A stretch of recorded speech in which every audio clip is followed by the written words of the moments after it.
अमर है, चौधरी चरण सिंह अमर है।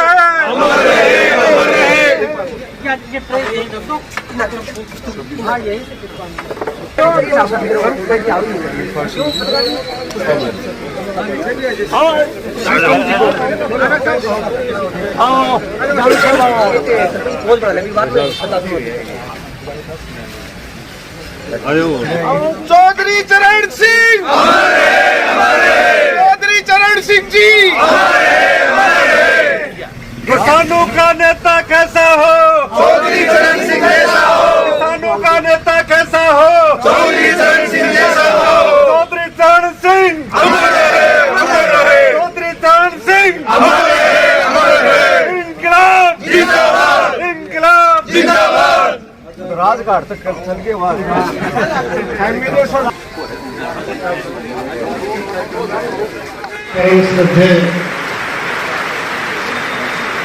यादव साहब, आपने उपस्थित सभी महानुभावों का स्वागत करता हूँ। मंच पर विराजमान हमारे अतिथि जाने माने कृषि वैज्ञानिक श्री हनुमान प्रसाद जी, श्री विक्रम जी, श्री शिवकर्ण जी जानू और आप सबके परिचित सबके युवा जो ऊर्जावान और अपने जिले में ही जिनकी सेवाएं लंबे समय से करी है, श्री पान जी पूनिया, श्री गोमाराम जी, छात्रावास परिवार हमेशा ही ऐसे शुभ अवसरों पर चौधरी चरण साहब जी के विचारों से सबको अवगत कराना चाहते हैं। जन्म उनकी जयंती और पुण्यतिथि इनके मनाने का जो मुख्य उद्देश्य है वो ये कि उनके विचारों से हम सब लोग परिचित रहेंगे। जो युवा हैं, अभी उन्हें जी ने एक बात कही थी कि असली बात यह है कि युवाओं को इस बारे में उनके विचारों से ज्यादा अवगत कराने की जरूरत है। एक ऐसा नेता जो किसी भी स्पष्ट बात को कहने में झिझकता नहीं था, भले उनकी पार्टी हो चाहे किसी भी तरह का मंच हो, यहाँ तक कि नेहरू जी के समक्ष भी तो बड़े स्पष्ट रूप से अपनी बात को कहा करते थे। वे न केवल किसान नेता ही थे, किसानों के तो हित के सबसे बड़े साधक थे ही, लेकिन प्रत्येक दलित, प्रत्येक मजदूर उनके प्रति उनका लगाव था। वो चाहते थे कि समाज का ये वर्ग जब तक आगे नहीं आएगा तब तक समाज विकास नहीं। आशीर्वाद देते रहे। क्योंकि बीच में स्वागत को द्रोणाचार्य धारा जी कटिया बैठे हैं, प्रताप जी पूनिया बैठे हैं और हरपुर जी पूनिया जी बैठे हैं। जैसा कि आपको विदित है कि आज हमारे देश के पूर्व प्रधानमंत्री स्वर्गीय चौधरी चरण सिंह की 36वें पुण्यतिथि के इस अवसर पर हम सब लोग यहाँ पे एकत्रित हुए हैं। सबसे पहले तो मैं अपनी तरफ से और आप सबकी तरफ से उनको हार्दिक श्रद्धांजलि अर्पित करता हूँ, पुष्पांजलि अर्पित करता हूँ, प्रणाम करता हूँ, नमन करता हूँ।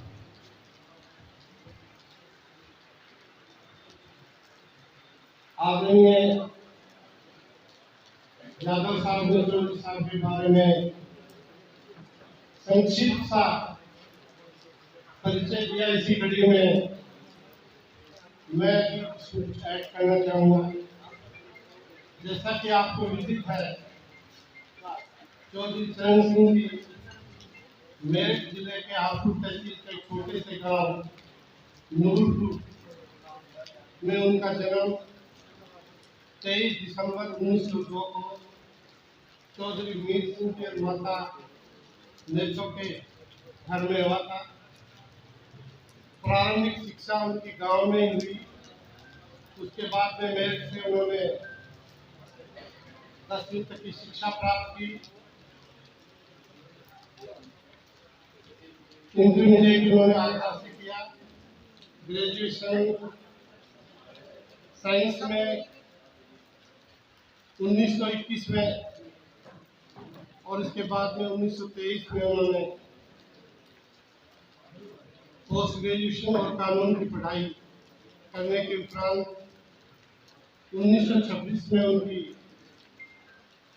शादी गायत्री देवी के साथ हुई, जो एक आर्य समाज परिवार से ताल्लुक रखते थे। सबसे पहले वो राजनीति में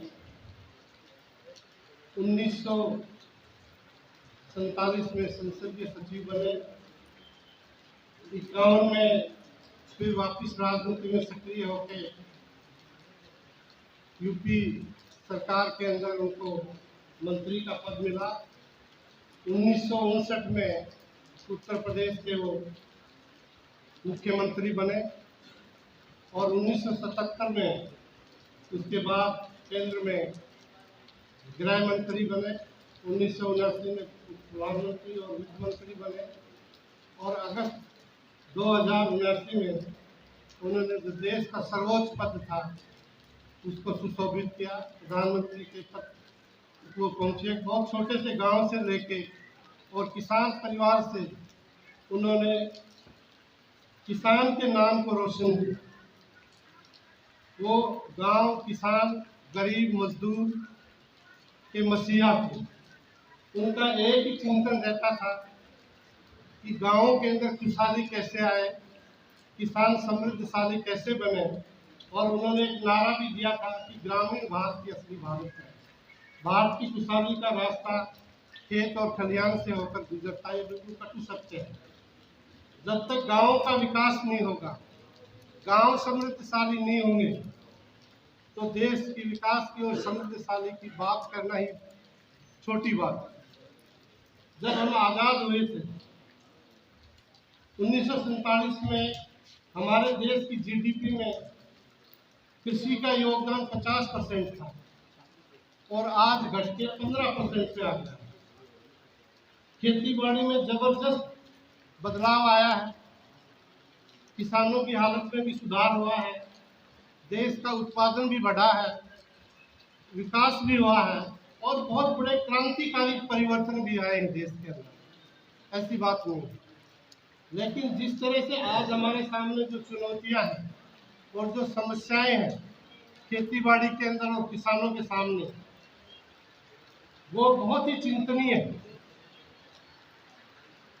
प्रोडक्शन बढ़ा है, उत्पादन भी बढ़ा है। 5 करोड़ से 31 करोड़ मैट्रिक टन को पार कर चुके हैं और विदेशों में भी भेज रहे हैं बहुत सारी चीज़ों का उत्पाद, चाहे वो फसलों का उत्पाद है, चाहे सब्जियों का उत्पाद है, चाहे फलों का उत्पाद है।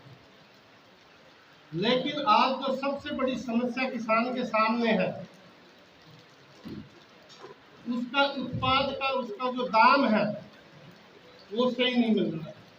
और इसी के लिए चौधरी चरण सिंह जी ने बहुत सारी नीतियां बनाई थी।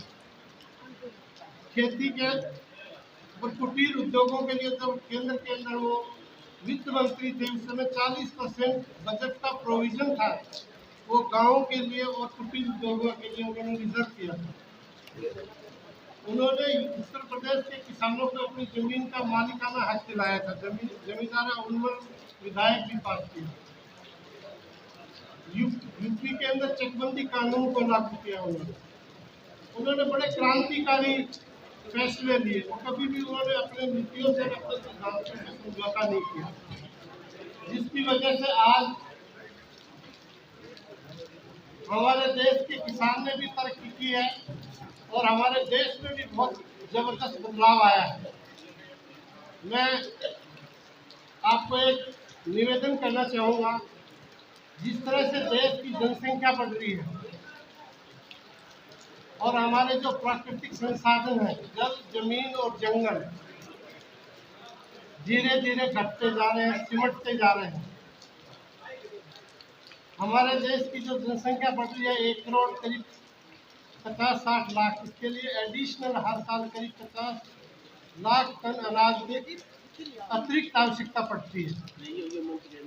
जमीन बढ़ नहीं रही बल्कि घट रही है। नगरीकरण हो रहा है, औद्योगिकरण हो रहा है, पानी धीरे धीरे सिमट रहा है, गहरा होता जा रहा है, महंगा होता जा रहा है और कम होता जा रहा है।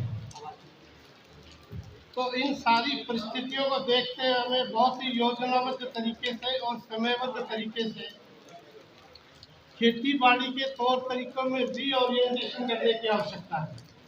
और आवश्यकता इस बात की है कि जो किसान का उत्पाद है उसका सही समय पे उसका भाव मिले। सरकार ने बहुत सारी फसलों के एमएसपी निर्धारित किए गए हैं, मिनिमम सपोर्ट प्राइस जो है, जो भी फसलें हैं अपने ज़िले में, जैसे बाजरा है, मूंग है, मूंगफली है, कपास है और जो भी फसलें, गेहूँ है, सरसों है, चना है। लेकिन 50% किसानों का जो उत्पाद है वो एमएसपी पे नहीं खरीदा जाता।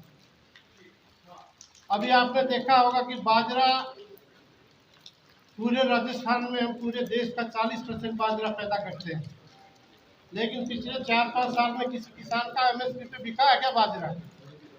एक दाना भी नहीं बिका। अभी हमारे पूरे देश में नहीं बल्कि पूरे विश्व के अंदर मिलेट ईयर घोषित किया हुआ, मोटे अनाजों का वर्ष के ऊपर बहुत जबरदस्त काम हो रहा है। मैं बताना चाहूँगा कि पूरे विश्व के अंदर सबसे ज़्यादा बाजरा हिंदुस्तान में पैदा होता है और हिंदुस्तान का भी 40% बाजरा राजस्थान में पैदा होता है। और राजस्थान के बहुत सारे ऐसे एरियाज हैं, जैसलमेर, बाड़मेर, बीकानेर, नागौर, चूरू, बीकानेर, जहाँ पे ऑर्गेनिक बाजरा पैदा होता है।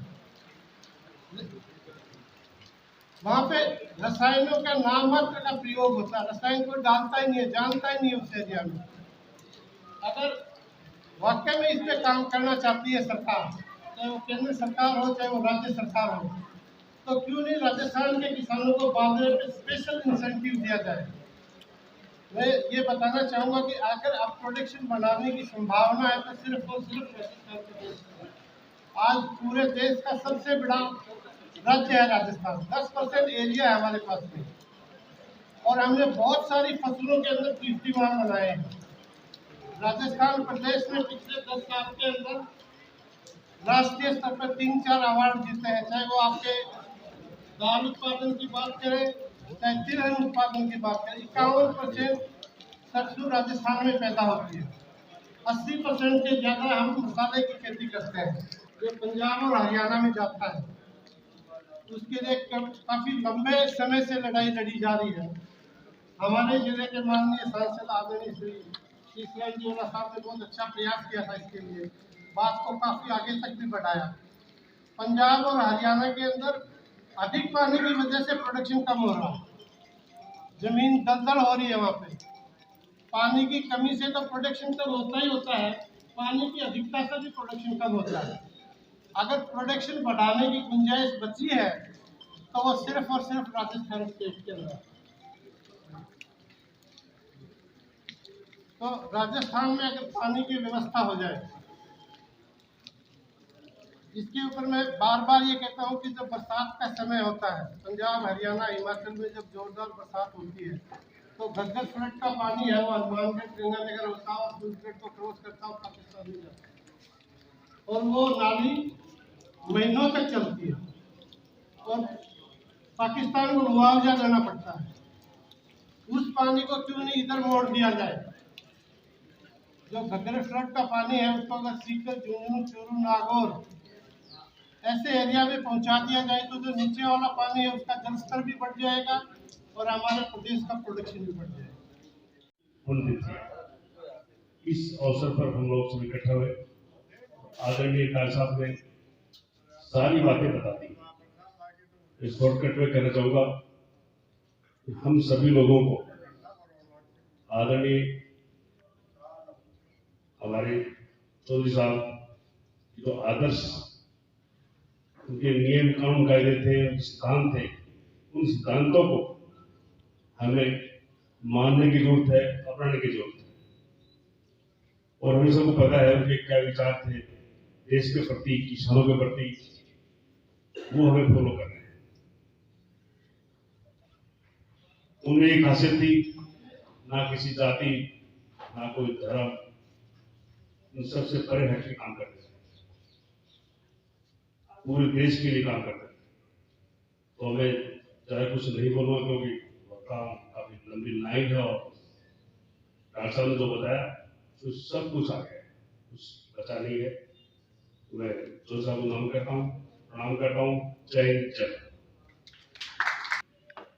समाज कल्याण में पूरे जिले में सेवाएं दे रहे पवन जी, गोमाराम जी, यादव जी और नवलगढ़ क्षेत्र के विभिन्न गांवों से पधारे हुए सभी बुद्धिजीवी गणमान्य नागरिकगण, मेरा सौभाग्य है कि मैं भी किसान परिवार में छोटे से गांव अलसी से पंचायत समिति के रुको गांव में पैदा होकर और किसानी की आय से और किसानी की खेती की पढ़ाई करके और कृषि विभाग में ही किसानों की सेवा करके और आज मुझे चौधरी चरण सिंह जो किसान बसे हैं उनके पुण्यतिथि पर मुझे यहाँ बोलने का अवसर मिला। इसके लिए मैं विशेषकर यहाँ के आयोजन करता हूँ और आप सभी लोगों का धन्यवाद साधुवाद देता हूँ।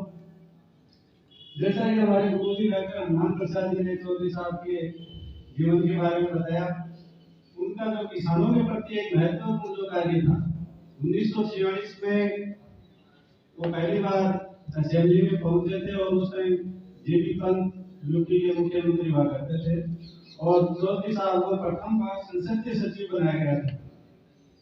उस टाइम चौधरी साहब जमींदारी उन्मूलन जो समिति थी उसके अध्यक्ष थे और सीएम के वो अध्यक्ष चौधरी साहब सदस्य थे और सीएम के नाते अध्यक्ष थे, वो जीपी पंत थे और उसमें और भी मेंबर थे।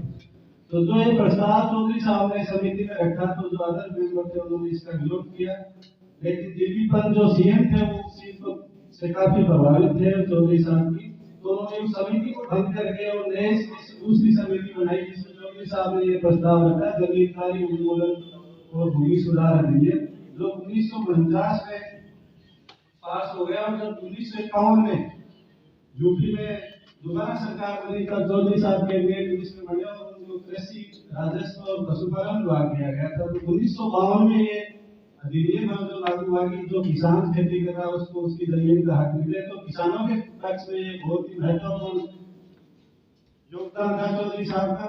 इसके अलावा कृषि के बारे में अगर बात करें तो पंडित जवाहरलाल जी नेहरू उस टाइम 1958 में नागपुर में अखिल भारतीय किसान कांग्रेस सम्मेलन हुआ था।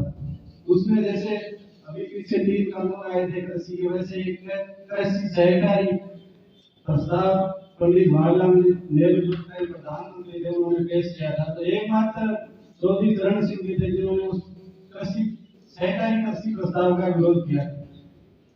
जहाँ तक कृषि की बात करें तो चरण सिंह जी जब यूपी के कृषि मंत्री थे और पंडित जवाहरलाल जी नेहरू केंद्र में प्रधानमंत्री थे, तो उन्होंने पंडित जवाहरलाल नेहरू हालांकि चौधरी चरण सिंह जी के व्यक्तिगत बात रहे थे, लेकिन चौधरी चरण सिंह जी को योग्यता उनकी था कि बुद्धि और कृषि के क्षेत्र में जो उनका नॉलेज था उसको देखते हुए एक बार जवाहरलाल नेहरू जी ने उनको 30 मिनट का टाइम दिया था जब वो कृषि मंत्री थे यूपी के।